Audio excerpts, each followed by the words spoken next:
मैं PM Meena, associate professor in history, Rajesh Pilot, government PG college Lalsot. विद्यार्थियों, आज हम हमारी जो ऑनलाइन क्लास है उसमें बीए पार्ट थर्ड आधुनिक भारत का इतिहास, इसके अंतर्गत ब्रिटिश शासन द्वारा जो भारतीय अर्थव्यवस्था पर जो प्रभाव पड़ा है उसके बारे में चर्चा करेंगे, विशेष संदर्भ में कृषि के क्षेत्र में। भारत की अर्थव्यवस्था और उसके सामाजिक जीवन को किसी भी विजेता ने इतना प्रभावित नहीं किया तथा इतना परिवर्तन नहीं किया जितना ब्रिटिश साम्राज्यवादी सरकार ने किया। भारत में पहले भी अनेक आक्रमणकारी आए और उन्होंने भारत के आर्थिक एवं सामाजिक ढांचे को अपने आप को डाल लिया, पर भारत पर अंग्रेजों ने से पहले कोई ऐसा शासक भी नहीं आया जिनका आर्थिक केंद्र भारत के बाहर रहा है, जो आरंभ से अंत तक विदेश ही बना रहा हो, जिसने भारतीय दृष्टिकोण से इनकी समस्याओं को सुलझाने का कोई प्रयत्न नहीं किया। ब्रिटिश शासकों ने भारत की पुरानी अर्थव्यवस्था को छिन्न भिन्न कर दिया। ब्रिटिश शासन का सबसे अधिक कुप्रभाव किसानों की आर्थिक स्थिति पर पड़ा। भारतीय कृषकों का शोषण उसी समय आरंभ हो गया जबकि अंग्रेज कंपनी 1765 ईस्वी में मुगल बादशाह से फरमान द्वारा बंगाल, बिहार और उड़ीसा के दीवानी अधिकार को प्राप्त किया। कंपनी ने भूमि को प्रतिवर्ष लगान वसूल करने वाले उन ठेकेदारों को देना आरंभ कर दिया जो उस से अधिक लगान देने को तैयार थे। ठेकेदार किसानों से अधिकतम लगान वसूल करते थे, जिससे कंपनी से निश्चित हुए लगान को देकर उनके पास अधिकतम धनराशि रह जाती थी। इसी कारण किसानों के पास कुछ बाकी नहीं रहता था। जब कॉर्नवालिस गवर्नर जनरल बनकर भारत आया तब उन्होंने स्वीकार किया कि इन मंसूबों की 1/3 भूमि जंगल में परिवर्तन हो चुकी थी, क्योंकि किसान खेती छोड़कर चले गए थे।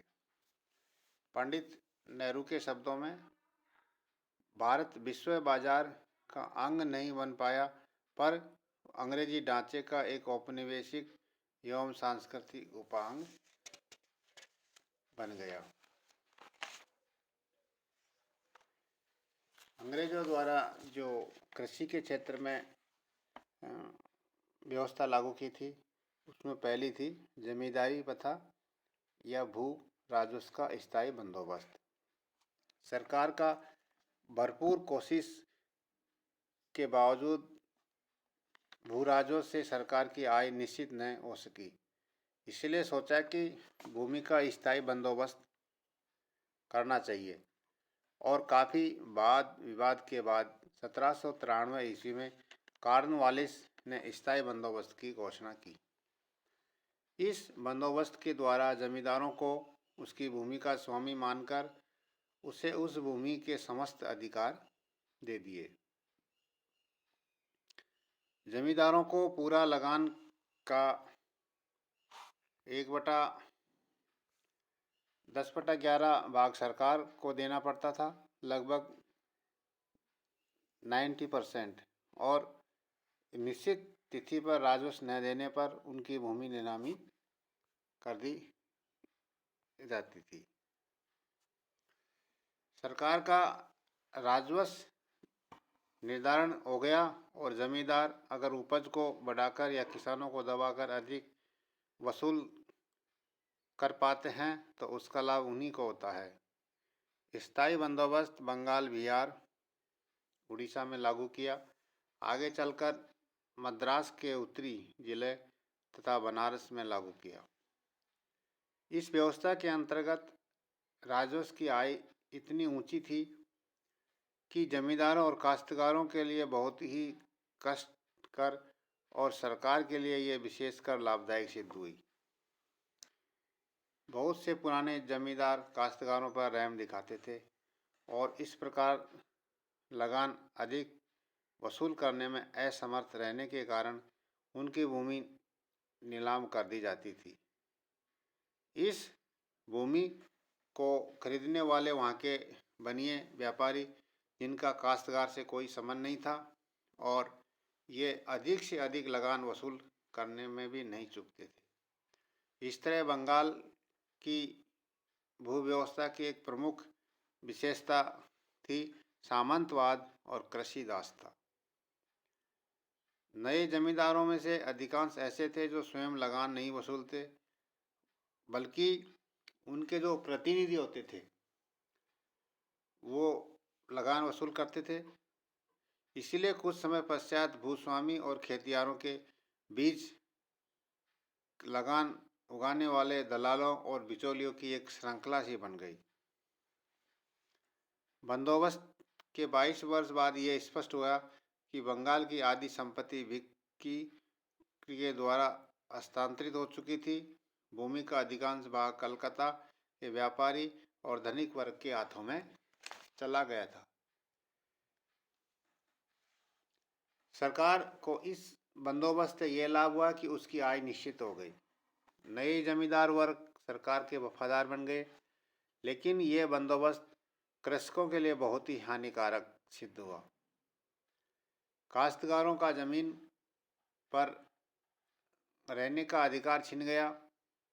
लगान ठीक समय पर अदा नहीं करने पर उनकी निजी संपत्ति को बेचकर लगान की पूरी रकम वसूल कर सकता था। जमींदारों तथा दलाल कृषकों का शोषण करते थे। काश्तकारों की इस दुर्दशा के कारण गांव में ऋण लेने की प्रथा ने भी उग्र रूप धारण कर लिया।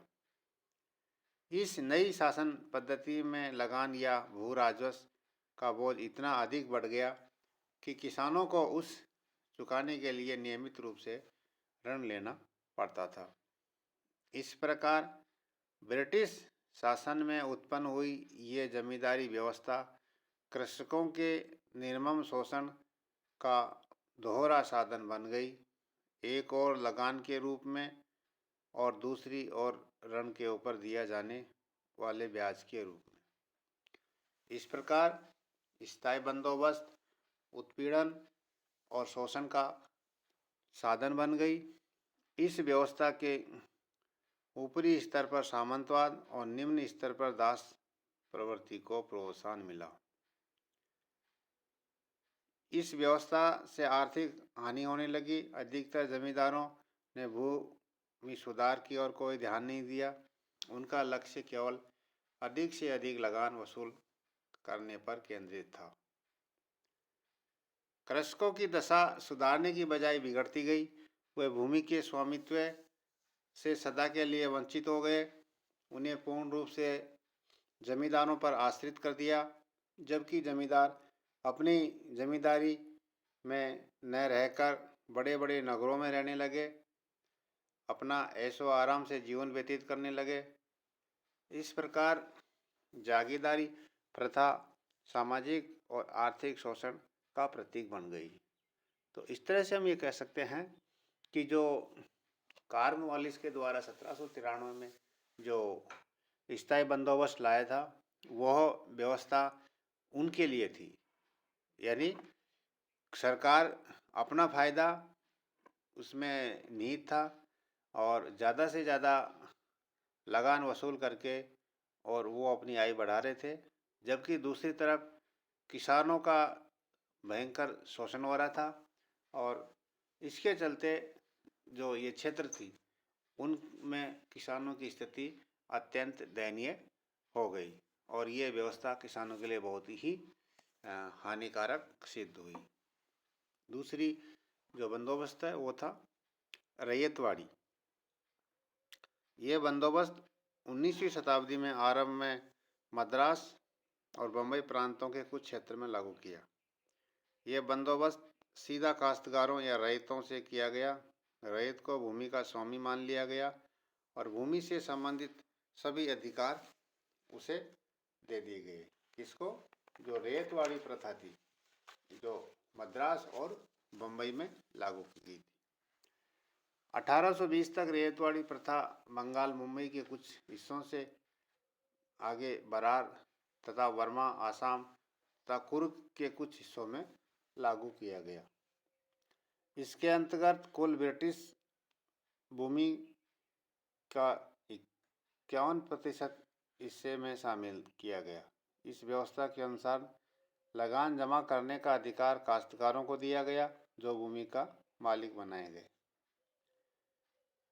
रैयतवाड़ी क्षेत्रों में लगान उपज का आधा भाग था।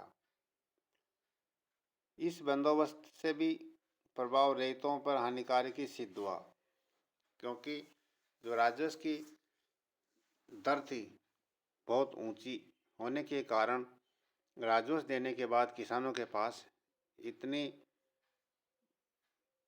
पूंजी नहीं बचती थी कि वो भूमि सुधार में लगा सके या उत्पादन बढ़ा सके।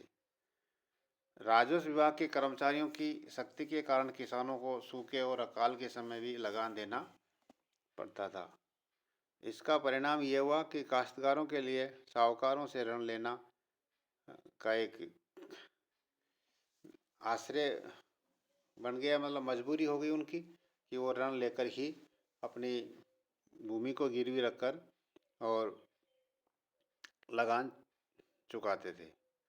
ऐसी स्थिति में ऋण न चुका पाने में महाजन की भूमि का स्वामित्व का अधिकार प्राप्त हो जाता था, क्योंकि कृषकों के पास आजीविका का एकमात्र साधन कृषि था। इसीलिए वो भूमि में फसल उगाने वाला मजदूर बनकर रह जाता था और महाजन की हर शर्तों को मानने के लिए बाध्यकारी था। तो इस तरह से हम ये कह सकते हैं कि जो रैयतवाड़ी प्रथा थी वो भी किसानों के लिए ठीक नहीं रही, क्योंकि इसमें एक तो लगान की वसूली बहुत ज़्यादा थी, मतलब दर बहुत ज़्यादा थी, और विशेष कोई परिस्थिति हुई तो उसके अनुरूप इसमें लगान माफ़ करने की कोई व्यवस्था नहीं थी। जब लगान अधिक होगा तो किसानों के पास खाने के लिए अन्न नहीं बचेगा और उसकी अन्य आवश्यकताओं की पूर्ति करना उसके लिए संभव नहीं था। इस कारण से वो महाजन से ऋण लेकर के अपना जीवन यापन कर रहा था, और जब ऋणग्रस्त हो गया तो उसकी भूमि उसके हाथ से निकल जाती थी और एक तरह से वो भूमिहीन कृषक बनकर रह गया, और उसका जो जीवन था किसान का वो बहुत ही दुखदायी और दयनीय स्थिति में रहा है। तीसरी जो व्यवस्था थी कृषि की वो थी महलवाड़ी बंदोबस्त। यह बंदोबस्त उत्तरी पश्चिमी प्रांत, मध्य भारत और पंजाब में लागू किया।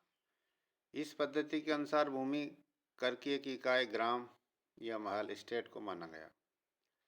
भूमि एक कर एकत्रित करने का भार परिवार के सबसे बड़े व्यक्ति या जमींदार को सौंपा गया। कुछ प्रशासकों के अनुसार यह प्रथा देशी परंपरा के अंतर्गत अनुकूल थी, क्योंकि प्राक ब्रिटिश भारत में भी लागू करने के लिए ऐसी ही प्रथा थी। इस व्यवस्था में ब्रिटिश भारत का कुल 30% भाग पर लागू किया गया। अंत में इन क्षेत्रों में भूमि व्यापारियों तथा महाजनों के हाथ में चली गई। इस प्रकार ये भी जमींदारी प्रथा ही स्थापित हो गई और फलतः जमींदारों के सभी दोष इस क्षेत्र में आ गए। और इन सब पद्धतियों में जो लगान की दर थी वो बहुत ऊंची दर थी। कृषकों की दशा अत्यंत शोचनीय और दयनीय हो गई। इसकी बढ़ती हुई दुर्दशा की ओर शासक वर्ग का कोई ध्यान नहीं गया, क्योंकि ब्रिटिश सरकार का एकमात्र जो लक्ष्य था वो था अधिक से अधिक लगान वसूल करना, और कृषक उत्पादन के साधनों में कृषकों की दशा में कोई सुधार नहीं हुआ। इस प्रकार हमारे गांव में जो छोटे छोटे किसान और खेतिहर काश्तकारों की संख्या दिन पर दिन बढ़ती चली गई और भारतीय ग्रामीण अर्थव्यवस्था छिन्न भिन्न हो गई। यानी अब से पहले जो एक किसान जो एक भूमि पर अन्न उपजाऊ करने के कार्य में लगा हुआ था, जिसको अन्नदाता कहा जाता था, वो इस नई व्यवस्थाओं के अंदर एक अपने आप में एक बेसहारा, एक दयनीय स्थिति में चला गया इन व्यवस्थाओं से। और इस तरह हम कह सकते हैं कि जो ब्रिटिश सरकार की जो नीतियां थी कृषि के क्षेत्र में जो लागू की गई थी, उससे कृषि व्यवस्था छिन्न भिन्न हो गई और कृषक है वो भी दयनीय स्थिति में चला गया। आज का हम वीडियो यहीं समाप्त करते हैं।